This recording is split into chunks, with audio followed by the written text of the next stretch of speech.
Muy buenas, bienvenidos nuevamente a este segmento. Hoy para hablar de un tema muy serio que ha preocupado al mundo entero. Estoy en este momento con dos grandes profesionales al otro lado de la línea. Le doy la bienvenida. En este momento está en pantallas el doctor José Antonio Mercado y de igual forma también está el doctor Ramiro Maldonado. José, bienvenido y muchas gracias por acompañarnos.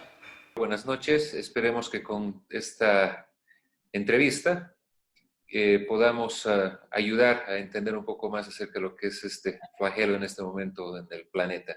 Claro que sí. Ramiro, también muchas gracias por acompañarnos. Joan, buenas noches. Buenas noches, José Antonio. Gracias por la invitación. Estamos aquí prestos para colaborar, informar y sobre todo ayudar a la población cochabambina que nos escucha y bueno, al resto de la población también a la que podamos llegar. Gracias a tu invitación, Joan. Gracias. No, gracias a ustedes, los grandes profesionales que hoy van a resolver muchas de las dudas que nosotros tenemos.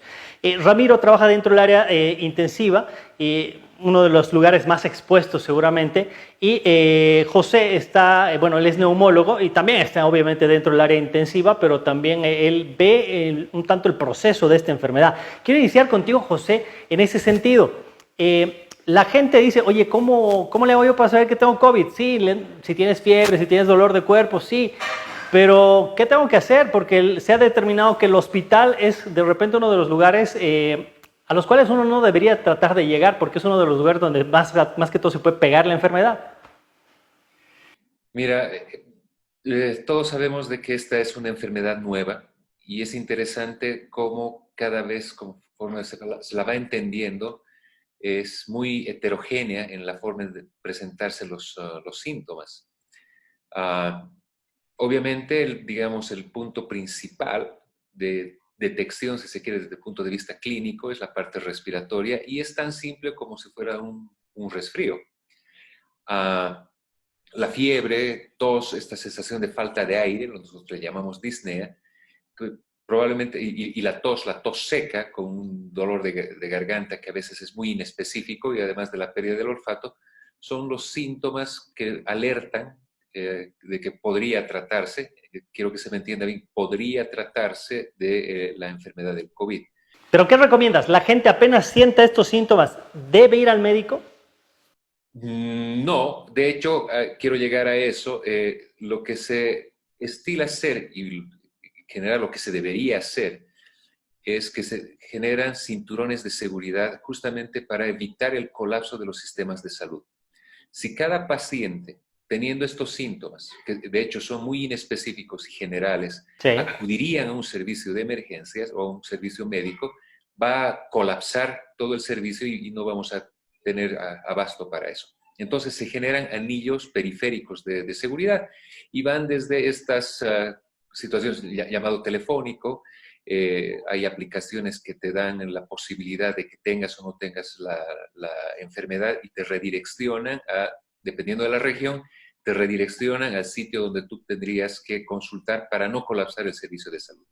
Si uno tiene estos síntomas y cree que además el contexto epidemiológico, que cree que haber tenido el contacto con una persona COVID positiva o está en un sitio donde la epidemia es mayor, por responsabilidad de este paciente, este individuo, lo que debería hacer primero es llamar al centro de salud o a su médico de cabecera antes de ir y no presentarse así. ¿Por qué?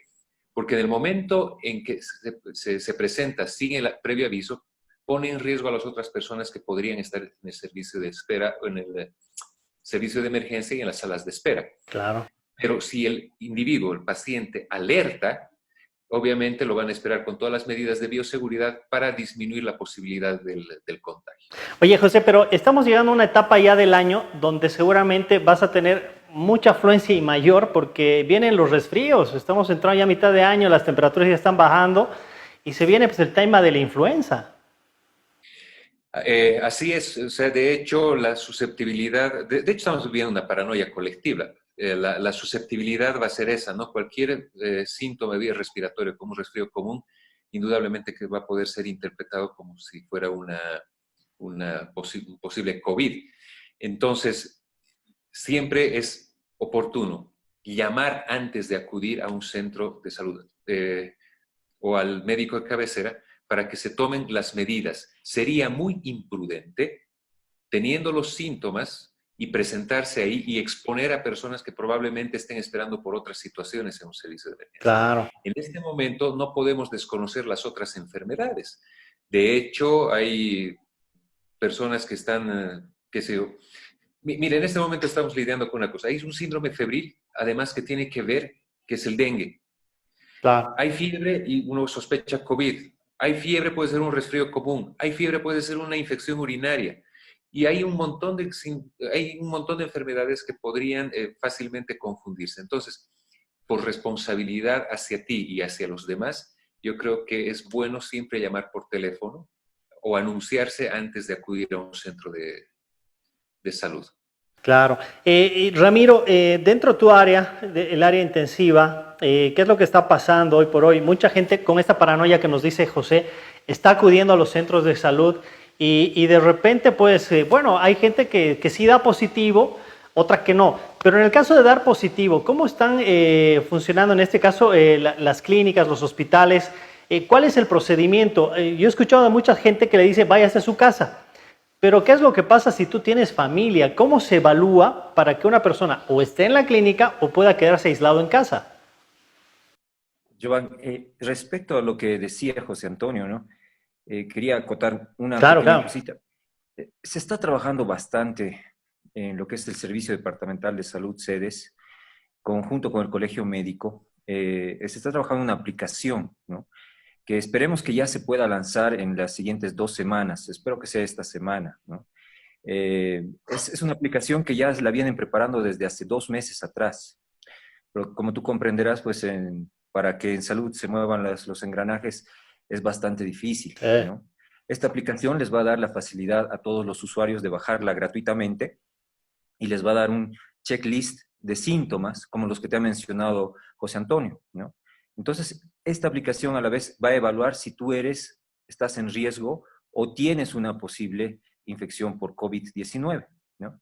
Entonces, eso va a activar un sistema en el Servicio Departamental de Salud junto con la municipalidad que podría incluso hacer que te llamen, ¿no? Y decirte, usted es un posible sospechoso de COVID. Te preguntarán algunas cosas más, terminarán de hacer la anamnesis, el interrogatorio, quiero decir, y te podrían incluso enviar una brigada hasta tu casa para ver Ya. si te toman o no te toman la muestra o si te hacen algún examen adicional. Eso es lo que se está trabajando en el Servicio Departamental de Salud. Ojalá lo Qué bueno. podamos implementar esta semana o máximo en 2 semanas.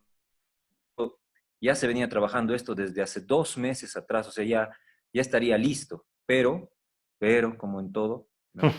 Tenemos pues muchas dificultades para hacerlo funcionar. Es la intención de todos los médicos que tengamos esta disponibilidad de facilidad para que las personas pues no colapsen los sistemas de salud, ¿no? Y más bien nosotros podamos llegar a todas aquellas personas que sí lo necesitan. Muchas veces nos han dicho, he llamado al 168, pero nadie ha hecho nada, no ha venido sedes, no me han dicho ni nada. Entonces, eso es lo que se quiere Evitar. mejorar, ¿no? Se Evitar y quiere mejorar, mejorar. ¿no? Darle a la población la seguridad de que si ellos hacen una consulta, van a tener una respuesta. Eso es lo que se está pensando hacer, ¿no? Qué bueno.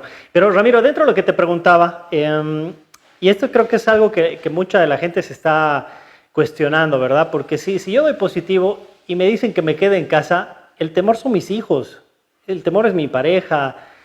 ¿Cómo se lleva ese control en domicilio? Porque hemos escuchado de repente, y bueno, esto no se lo menciona de repente por no asustar a la gente, pero si va uno positivo, tiene el riesgo de contagiar a toda la familia. ¿Qué cuidado se debe de tener en el caso de quedarte en domicilio? ¿O cómo tengo que saber si es que esa persona tiene que acudir a un centro de salud? Exactamente como te decía, tiene que hablar a un personal médico calificado, ¿no? El personal médico calificado tiene que evaluar qué tipo de persona es la que está haciendo la consulta, ¿no? Pero ese personal médico va a venir a mi casa, por ejemplo, a ver cuál es la condición de la casa. Yo creo que tendría que ir a tu casa, ¿no? Ya. Ese sería el plan de todo lo que queremos hacer, ¿no? De que se mande una brigada a evaluar tu nivel, digamos, de educación, primero tu nivel de social, ¿no? Tu nivel de vivienda, porque no es lo mismo que una familia viva 9 personas en un cuarto que una familia tenga, pues, una casa con 4 habitaciones y vivan 2 personas, ¿no? No es Claro. lo mismo, ¿sí? Entonces, como tu pregunta me decías, ¿qué es lo que tiene que hacer la persona? Lo primero es, esa persona tiene que ver si está en condiciones de aislarse dentro de su domicilio, ¿sí? O sea, ¿qué quiere decir? Que yo tengo una habitación especial para mí solo, ¿no?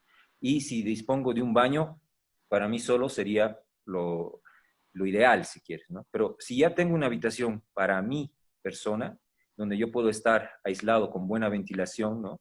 Sin el peligro de que pueda contaminar el resto de la casa para que mis seres queridos se contagien, entonces yo podría hacer el aislamiento tranquilamente en mi casa, ¿no? Pero Ramiro, a eso voy, es que yo lo veo bien complicado, ¿no? Cuando tú adquieres el COVID, hay un proceso todavía. He escuchado de que los resultados incluso de las pruebas se están tardando aproximadamente casi una semana. Mientras se da ese resultado, yo ya podría haber contagiado a mi familia. En el momento en que las personas tengan la sintomatología, ¿no? Deberían hacer la consulta que te dice José Antonio, llamarlo a su médico de cabecera y preguntarle, tengo estos síntomas, ¿no? Es posible que tenga, y desde ese momento ya entras como sospechoso, pues. Y cuando eres sospechoso, lo que tienes que hacer es aislarte, ¿no? Aislarte, quedarte en una habitación aislada.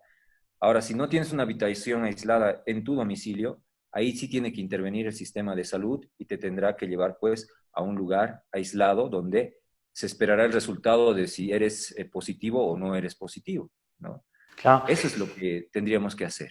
Otro factor que también ha saltado ya entre los pacientes y todo es el tema económico, porque son gastos realmente relevantes.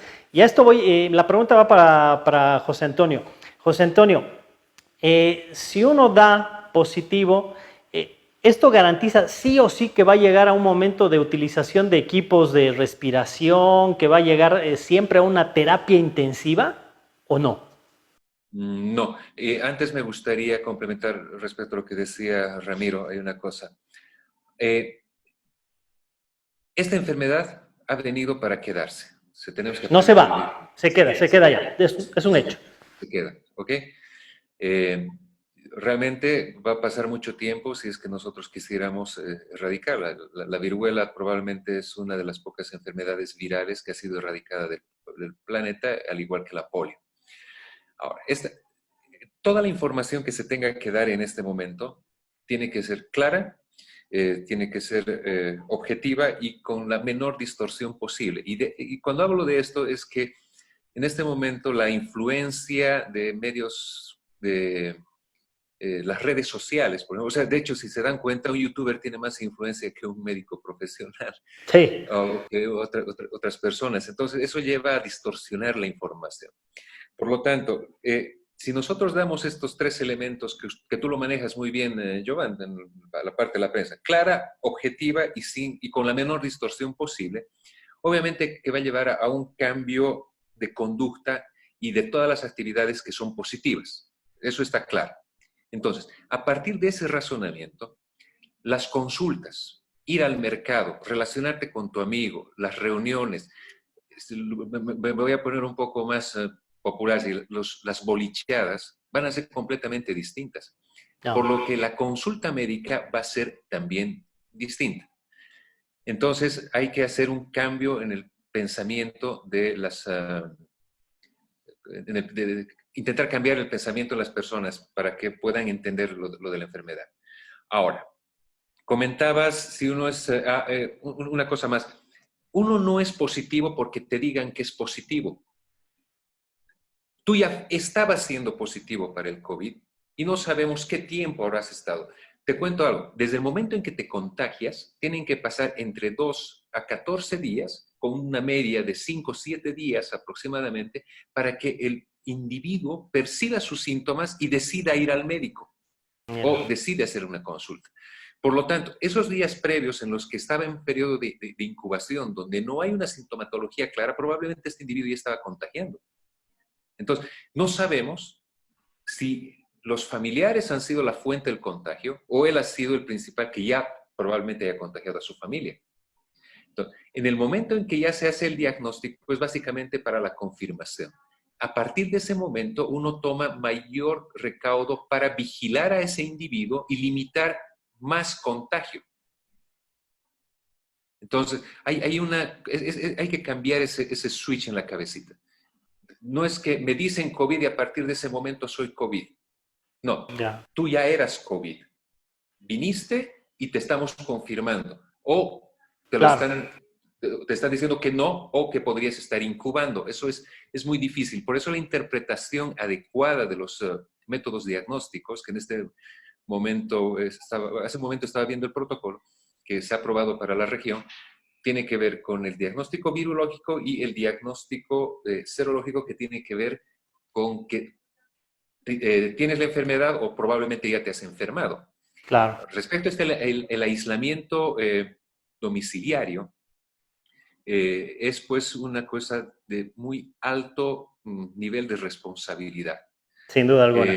Y básicamente el término es aseo, lavado de Full aseo. manos las veces que Manos. sean necesarias. Pero es que hoy se despertó una psicosis, José Antonio, que hoy por hoy me atrevería a decir que es lo mismo que decir tienes cáncer a tienes COVID. La gente está asustada.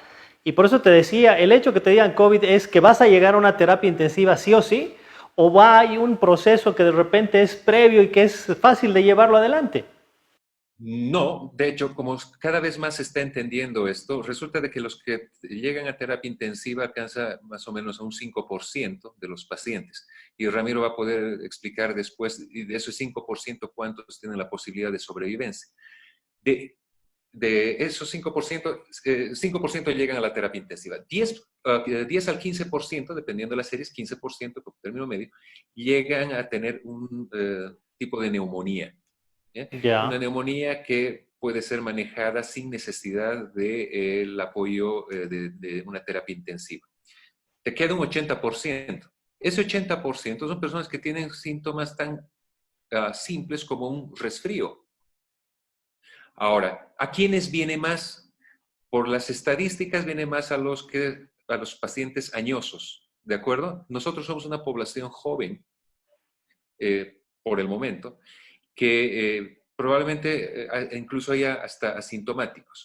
Resulta de que se ha hecho un cálculo de que más o menos 30% de las personas están caminando por la calle y son portadores del virus, pero no tienen una manifestación clínica. Entonces, no todos los pacientes van a llegar a una unidad de terapia intensiva. bueno, Ramiro, hace instantes hablábamos con José Antonio y nos mencionaba acerca de un 5% que llega directamente a terapia intensiva, que es prácticamente el área que tú manejas. Ese 5% me imagino que es personas que entran ya con una esperanza muy baja, con mucho miedo, mucho terror y obviamente cuéntame cuál es el desenlace de este 5%. Sí, Iván, como te decía José Antonio, el 80% va a pasar como un resfrío, ¿no? El 20% restante, de ese 20%, el 15% va a estar en una sala de internación, digamos, general, como nosotros le llamamos, con un proceso neumónico o tal vez otra complicación del COVID que tenemos que vigilarla, ¿no? Pacientes con comorbilidades, ¿qué te quiero decir? Que sean hipertensos, obesos, POCs, diabéticos, ¿no? Que tengan COVID no complicado, pero tienen que estar internados en el hospital. De ese porcentaje, el 5% va a empeorar, ¿no? Y bueno, nuestra intención es que ni siquiera ese 5% llegue a terapia intensiva, ¿no? Estamos tratando los médicos en conjunto con José Antonio, los médicos incluso de la clínica Los Olivos, de formar equipos, cosa de que la atención sea multidisciplinaria y que no tengamos ese 5% de pacientes en terapia intensiva. Porque como tú dices, la gente está con pánico, la gente está muy nerviosa. El paciente que ya va a llegar a terapia intensiva, nosotros lo vamos a tener que dormir, lo tenemos que sedar, lo dormimos, le hacemos un coma eh, medicamentoso, ¿no? Y el paciente va a estar conectado a una máquina para respirar. Entonces, desde ese momento ya el paciente como que no va a tener noción de lo que le está pasando, ¿sí? Hay un porcentaje de estos pacientes que van a evolucionar adecuadamente, digamos, ¿sí? Pero va a ser en un tiempo casi de 2 semanas, incluso 21 días de ventilación mecánica, ¿no? Wow. Entonces, es un tiempo largo. Hay algunos que van a evolucionar mal, ¿sí? Y lastimosamente van a fallecer, ¿sí? se calcula que hasta el 66% de los pacientes que van a ingresar a terapia intensiva tienen el riesgo de fallecer. ¿Ya? Es un porcentaje alto, ¿eh? Es alto, es muy alto. Yo te diría que es muy alto para lo que es los estándares de calidad de terapia intensiva. Entonces, la intención es pues que no lleguen hasta terapia intensiva, ¿sí? Darles todo el apoyo necesario, el poco apoyo que tenemos, porque también es una enfermedad nueva, como te decía José Antonio, y tenemos que tratar de tomar todas las previsiones, todas las cosas que podemos implementar para que esto no suceda. Claro. Oye, es que a mí me da bronca, ¿no? Nunca me ha tocado, nunca me gustó tocar mucho el tema político, pero me da bronca que hoy por hoy salte a luz pública que durante el anterior gobierno, durante 14 años, no se haya invertido nada en la salud. O sea, realmente es lamentable lo que tenemos en Bolivia. Sí, Jovan, como bien preguntabas, yo creo que hay que contextualizar lo que está pasando, ¿no? En 14 años no se ha hecho nada por la salud. El sistema de salud nacional es tan precario justamente porque el gobierno anterior, el movimiento al socialismo, hay que decirlo claro, no ha invertido en salud. Y más bien, durante esos 14 años, incluso el gremio médico ha sido perseguido, ha sido incluso, eh, nos han querido enjuiciar y tratar de callar porque nosotros denunciábamos las cosas que estaban mal en salud y en muchos otros temas más que hemos sido casi bandera de muchas manifestaciones, ¿no? Como el Código Penal, por ejemplo, ¿sí? Entonces hay que contextualizarlo bien. Si estamos así de mal, es porque no ha habido inversión alguna en salud, ¿ya? Se está queriendo darle una reforma a este sistema de salud en estos 6 meses, 3 meses que estamos, pero se ve también que no hay mucha coordinación entre la parte central, los gobiernos municipales y los gobiernos departamentales, ¿no? A mí me encantaría que toda Bolivia fuera el reflejo, por ejemplo, de Tarija. Si tú te has visto al Claro. gobernador de Tarija, tiene una muy buena estructura en lo que es el tercer nivel. El tercer nivel de atención le corresponde a las gobernaciones. Entonces, el gobernador de Tarija ha invertido en terapia intensiva en Tarija, ha invertido incluso en centros de aislamiento móviles para las provincias que no tengan terapia intensiva en su departamento, e incluso él, antes que cualquier otra gobernación, ya estaba adquiriendo equipos de ventilación mecánica para su lugar de terapia intensiva, ¿no? Eso es prever, eso es Claro. estar un poquito adelante de lo que está pasando y informarse de todo lo que pasa en el mundo, ¿no? Que es la respuesta lógica que han hecho los países que han tenido mejor evolución en esto de la pandemia, ¿sí? Se ha visto que Corea, por ejemplo, hace test masivos a toda la población, sobre todo a los médicos, a los militares, a los centros de abasto, los supermercados. Entonces detectan a los posibles infectados y los aíslan antes de que contagien al resto de su población. Esa es una política que deberíamos seguir. Copiarla, ¿no? Pero también tú estás viendo que la política pues nos está limitando en todas nuestras acciones, ¿sí? No, realmente el tema político es algo muy, muy serio. Pero a ver, voy a retomar el tema porque hay otras preguntas que de repente no se las han hecho y que yo quiero lanzárselas para que la gente también pueda conocer un poco más de esto. A ver, voy con el doctor José Antonio. Tato, dentro de esto del COVID, ¿el infectado va a contagiar siempre a su pareja o no?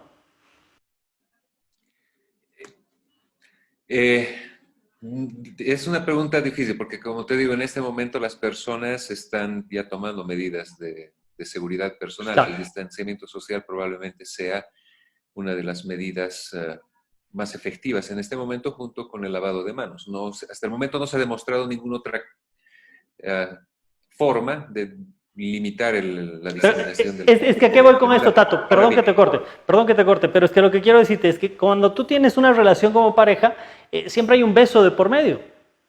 Te estás cuidando con tu pareja, pues de repente ahí alguien te contagió y tú vas y le das el beso acostumbrado a tu pareja, a tus guaguas, a tus hijos. Entonces, esa es una de las preocupaciones de repente de la gente. Sí, se espera que sí. Se espera que sí. Sin embargo, a ver, pensaremos en una analogía que también es un virus y hablemos de lo que es el SIDA. Han habido personas que han tenido contacto sexual y que no necesariamente se han contagiado. ¿Qué quiero decir con esto? De que muchas veces hay muchas variables respecto a el contagio. Uno, la inmunidad del paciente o del individuo expuesto, y la otra es la carga viral, que bueno, no se dice carga viral en realidad, sino es la carga de inoculación que va a haber en el otro paciente. Si la carga es baja y la condición inmunológica del paciente expuesto es buena, probablemente la enfermedad se va a controlar.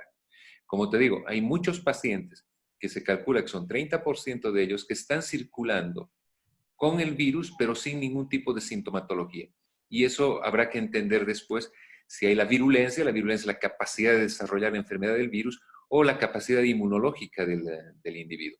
O sea, que no es yo me toco con esto e inmediatamente voy a estar contagiado e inmediatamente voy a desarrollar la enfermedad y luego me voy a terapia intensiva y demás. Hay que recordar muy bien esta cuestión de los porcentajes de los pacientes que están. Me gustaría ver una cosa que me parece... Adelante, adelante. Doctor Maldonado, Ramirito. Todo es cuestión de voluntad política. Uno de los pilares del manejo de las epidemias tiene que ver es la voluntad política. Y hay una cosa interesante que también a nosotros, justamente por la mala información, se ha desbordado y tiene que ver con la mala distribución de los insumos. Se dice una cosa a través de cualquier persona que tenga influencia en la sociedad y de repente empiezan a comprarlo como si va a haber escasez de gasolina y todo el mundo va a las estaciones de servicio y hace colapsar el servicio de las estaciones de servicio. A alguien se le ocurrió decir que la hidroxicloroquina y todo el mundo compró. Hace poco se habló de la ivermectina y resulta de que empezaron a ver, fíjate cómo fue, que se viene el COVID y empezaron a comprar papel higiénico. Sí, sí. ¿Sí? Hay una explicación que me dieron de eso. Y han hecho tiras, han vaciado todas las alacenas de los supermercados con lo del papel higiénico. Luego se empieza a entender más y de repente se fueron los Kleenex, los pañuelitos de papel. Y ahora que los barbijos y que las batas y los guantes. Y resulta de que esta mala distribución, resulta que la gente civil tiene más equipos de protección personal que muchos hospitales. Imagínate. ¿Qué es lo que tendría que hacer en este momento o cómo se tendría que haber reaccionado previamente? Es pues que las autoridades empiecen a controlar esto y empezar a dotar a los hospitales donde realmente se necesita. Y resulta de que los hospitales en este momento están empezando a improvisar medidas porque no encuentras en el mercado cosas tan simples y básicas para esto. Entonces, esta mala distribución de los insumos es un elemento que va a perjudicar y está perjudicando al adecuado manejo de los pacientes COVID. Claro. Por lo tanto, me atrevo a decir, no lo sé, yo soy un médico asistencial, no soy un médico que tenga que ver con política, pero me atrevo a decir de que el siguiente paso de la autoridad competente en salud tendrá que ser en redistribuir adecuadamente todos los equipos de protección a los hospitales. Qué duro lo que dices, José Antonio. Bueno, yo quiero agradecerles, si bien el tiempo es el que nos va pisando, pero bueno, esta última pregunta más para Ramiro. Hoy por hoy se ha estado hablando de un antiparasitario que se ha utilizado mucho en animales, sé que hay una dosis humana, pero ¿está dando buenos resultados esto, Ramiro? Joan, como te decía José Antonio, es esto de las modas, de que Claro. aparecen en la información, de que ahora estamos con la ivermectina. En el Beni ya todos se han comprado ivermectina, ¿no? En Montero todos están tomando ivermectina también, pero no hay nada específico. O sea, No hay nada dicho, no es cierto. Tú lees lo que se ha publicado, nada está avalando pues de que la ivermectina es lo indicado para tratar el COVID. En realidad, como conversábamos hace unos cuantos días con José Antonio y una sala que tenemos sobre COVID, no existe un tratamiento o una droga específica para el COVID-19. No existe, ¿sí? El tratamiento es de sostén. ¿Qué quiere decir? Como se trata también, lastimosamente, los resfríos, ¿no? Tienes que darle tiempo al organismo para que éste produzca sus defensas y pueda salir de la enfermedad, ¿no? Entonces nosotros vamos a calmar la fiebre, vamos a calmar la dificultad respiratoria dándote un poco de oxígeno, vamos a tratar de que no te compliques con trombosis venosa, que es lo que se ha visto que hay mucho acá, ¿no? Vamos a ayudarte en la parte de fisioterapia respiratoria para que tú mejores paulatinamente tu capacidad de respirar, ¿no? Y vamos a esperar pues los 14 días, que más o menos es el tiempo en el cual la enfermedad tiene que pasar y tu organismo tiene que producir estas defensas para que tú puedas salir, ¿no? La ivermectina in vitro, quiere decir en un laboratorio, ha dado resultados de que sí te puede disminuir la replicación viral, ¿no? ¿Puede ayudarnos? No lo sabemos. Recién lo vamos a saber cuando lo empecemos a utilizar, como se dicen los estudios randomizados, controlados, doble ciego, ¿no? Ahí Claro. vamos a tener una idea exacta sobre medicina basada en la evidencia, si es que la ivermectina sirve para los pacientes COVID. Y aprovechando, Ramiro, una vez que te ha dado el COVID, ¿tú puedes volver a recaer? Teóricamente es un virus RNA, ¿no? Entonces, todo virus RNA te deja una inmunidad, si quieres, ¿no? O por lo menos te va a hacer producir anticuerpos para defenderte de otra posible infección, ¿sí? La enfermedad sigue siendo nueva, Joan. Hay algunos datos que dicen en China, por ejemplo, que los pacientes que se curaron del COVID han vuelto a dar positivos por COVID, ¿sí? Entonces, estaba todavía en un área muy gris esa parte. Según lo que sabemos de virología, no deberías, ¿no? Porque tu organismo ya ha producido anticuerpos, ¿sí? Pero Pero como no está nada esta de hecho. enfermedad está causando estas, digamos, etapas o evoluciones que todavía no conocemos muy bien, yo no me animaría a decirte 100% que sí o que no. ¿Ya? Perfecto. Bueno, Esperemos un poco para ver cómo va a ir la evolución de la enfermedad, ¿sí? Pero incluso se va más allá. Hay algunos datos que dicen que todas las enfermedades incluso están dando positivos para el PCR de COVID, ¿no? Eso es otra cosa que también tenemos que ir viendo, por qué está habiendo tanta información cruzada y que nos desinforma y no nos deja avanzar en claro. esta enfermedad. Dime, y Ramiro, y bueno, pues también a José Antonio, una vez que se llegue, hay estudios que se han ido publicando que dicen que el pico más alto aproximadamente va a ser para el mes de julio-agosto. ¿Qué pasa luego? ¿Cómo va la vida dentro de nosotros? Ya lo mencionaba José Antonio, el COVID ha llegado para quedarse, no va a desaparecer. Aparentemente la única forma sería o que todos seamos inmunes o que exista una vacuna. Pero si no hay nada de eso, ¿cómo vemos esta recuperación o esta vuelta a las actividades normales a partir de agosto? Bien, hay una cosa respecto a esto de de la inmunidad. El seguimiento más largo que se tiene respecto al SARS-1, que es la primera que ha aparecido, el H1N1, es de 36 meses donde se han encontrado anticuerpos neutralizantes y tipo IgG, inmunoglobulinas, en la sangre. Es el seguimiento más largo. Pero aparentemente, una vez que tienes el pico, empieza a descender. Es por eso que cada año, y por la gran capacidad mutagénica que tienen estos coronavirus, es que sale una nueva vacuna. Recuerda de que esta enfermedad la estamos viviendo recién desde enero. O sea, hacer un seguimiento a largo plazo y decir de que sí se genera inmunidad sería especular y también sería irresponsable decir de que así va a ser. No lo sabemos, no lo sabemos. La esperanza es que sí, y de hecho se está hablando mucho esto de la inmunidad en rebaño, o sea, donde 60-70% de la población mundial si ya tiene probablemente la enfermedad, ya no va a tener estos picos tan desagradables como los que estamos viviendo y va a permitir un respiro mayor al sistema de salud del mundo. Ahora, tenemos la esperanza de la vacuna, pero ¿va a ser sostenible? ¿Los anticuerpos se van a mantener en el cuerpo como para poder controlar la enfermedad? No lo sabemos.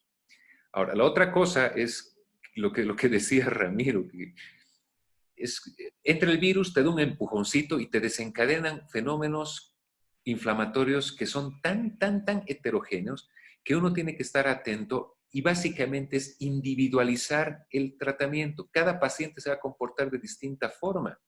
Y es un tratamiento de sostén, no es un tratamiento específico para el virus. No hay tratamiento específico para el virus. La ivermectina funciona en un ambiente controlado que es una cajita, que es un vidriecito donde se ha cultivado y resulta de que ahí funciona. Pero las características corporales, cómo va a funcionar la ivermectina, no lo sabemos.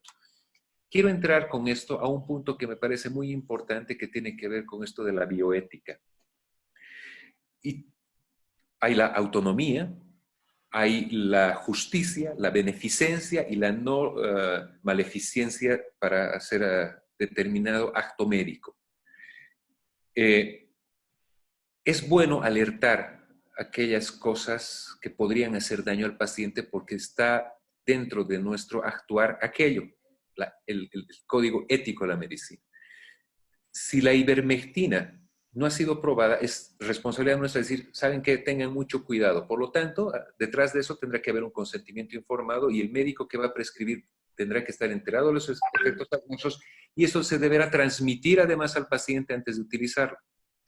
Por otro lado, tenemos que cuidar mucho, y esto es una carga que te la paso a ti, utilizando los medios de comunicación, respecto a esta cuestión de las falsas sensaciones de seguridad que tienen que ver con los túneles o la gran explosión de venta de aquellos artículos milagrosos que curan el COVID. Imagínense, la ciencia médica todavía no le entiende, pero resulta de que hay alguien iluminado de que dice de que la mezclita de esto funciona y que los túneles de desinfección son buenos. Si nos vamos al principio de no hacer daño, la no maleficencia en ética, deberíamos ser responsables de recomendar, hasta que no se demuestre lo contrario, esto de los túneles de desinfección, que además de ser una fuente de contaminación, si es que la dilución no es correcta, es altamente irritante para la vía respiratoria.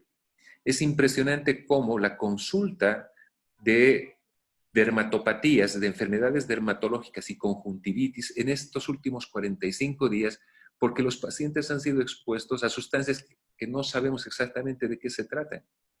Y más que ha empezado a aparecer algunas características o signos en pacientes COVID, como unos tipos de vasculitis en la piel, imagínate la susceptibilidad que se está creando. Entonces, te decía, te paso esta carga a ti, justamente porque la información que se tiene que difundir tiene que ser clara, tiene que ser veraz y siempre contrastarse, ¿no? Contrastarse con niveles de evidencia. Claro. Bueno, José Antonio, Ramiro, yo quiero agradecerles por habernos dado toda esta información. La verdad, habitualmente hacemos entrevistas de 20 minutos, pero en esta oportunidad creo que el tema meritaba para que la gente vaya conociendo más acerca de lo que es el COVID-19 y pueda tener pues esta tendencia por lo menos a tratar de incrementar sus defensas, ¿no? Levantar ese sistema inmune para que puedan tener de repente mayor posibilidad de estar tranquilos, ¿no? ¿Me quieres decir algo, Tato? Sí, ojo con el término este de subir las defensas. No sé si Ramiro está de acuerdo conmigo. El problema de la descompensación son las defensas altas y llega un punto bueno. que lo que queremos es bajarlas. Entonces, el término correcto es inmunomodular, es tener un equilibrio. Defensas efectivas. Ya. ¿Y cómo sabemos que son efectivas las defensas? A ver, Ramiro. Mejorar la inmunidad, ese sería el término. Mejorar la inmunidad. A ver, Ramiro, ¿cómo sabemos que las defensas están en ese equilibrio que estamos mencionando? Jovan, casi eso es una cosa imposible de decir. Difícil. Que una persona sepas cómo sus defensas están adecuadamente. Entonces, te cambio la pregunta, te la cambio. ¿Qué hago para poder estar en ese mejorar equilibrio? La inmunidad. Sí. ¿Qué hago? Puedes hacer para mejorar la inmunidad, hacer ejercicio, ¿sí? Meditar. Meditar se ha visto que eleva mucho la inmunidad, ¿sí? Comer verduras, comer saludable, ¿no? Dejar, digamos, de un lado las frituras, dejar un poco la carne roja, dedicarte más a lo que son los productos naturales que no tengan pesticidas, sobre todo, ¿no? Fruta fresca. Y qué incongruencia, pero no tú me hablas de eso y se está aprobando la ley para los transgénicos. No aprobar la ley para los transgénicos. Esa es otra. Posturas, ¿no? Pero, o sea, es una cosa de que tienes que balancear, o sea, tienes que comer mucha variedad. Tomar sol, por ejemplo, tomar sol es una muy buena acción para aumentar la inmunidad también. Mejorar tus niveles de vitamina D, ¿no? Al tomar el sol, eso es lo que haces, mejoras los niveles de vitamina D. Reír, o sea, reír, alegrarte, cambiar un poco ese estado de ánimo depresivo, sino buscar siempre algo que te motive y que te impulse hacia arriba, ¿no? Esas serían las cosas en las cuales puedes mejorar tu inmunidad. Hay tantas cosas, Joan, que ¿qué te puedo decir? Claro, es un montón. Oye, ¿y cómo ven ustedes que trabajan dentro de esta área médica, cómo ves un futuro cercano de lo que es nuestra población? O sea, ya cambió. Yo he visto ya hasta empresas que están poniendo a los barbijos su etiqueta, ¿no? Ya marcas, ya hay hasta barbijos elegantes. ¿Cómo ven un futuro cercano? ¿Cómo vamos a vivir en este mundo con un COVID? Esta es una pregunta para probablemente los sociólogos y ahora los que van a hacer pasarela, ¿no? Los que van a hacer moda. Pero hay una cosa más que quiero complementar lo que decía Ramiro, que el paciente que ya tiene una enfermedad como el diabético, tendría que echarle más ganas a hacer un adecuado control de su enfermedad. Hay una idea que se tiene que si no me duele, todo está bien, y eso no es cierto. Hay enfermedades que están sin ninguna manifestación clínica, sin dolor y que por dentro te está comiendo. Llámense enfermedades inmunológicas, una enfermedad reumatoidea y todas sus primas y familias, los diabéticos, pacientes hipertensos que no tienen un adecuado control. Entonces, ellos, por responsabilidad, ¿perdón? La obesidad. La obesidad, sí.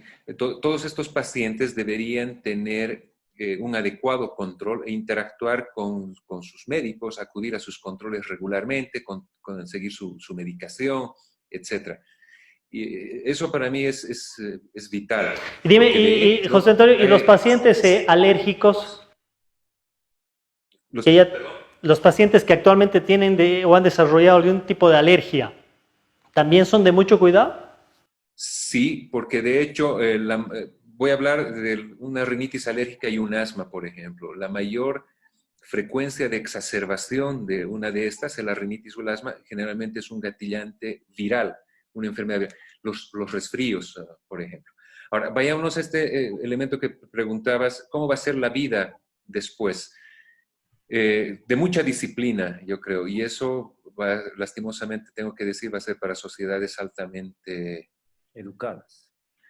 Sí, conscientes, no sé si educadas, porque la educación está dada. En este tiempo, tanta información que hay, el problema es que uno no toma conciencia de esto y no lo hace carne, ¿no? O sea, no lo hace consciente.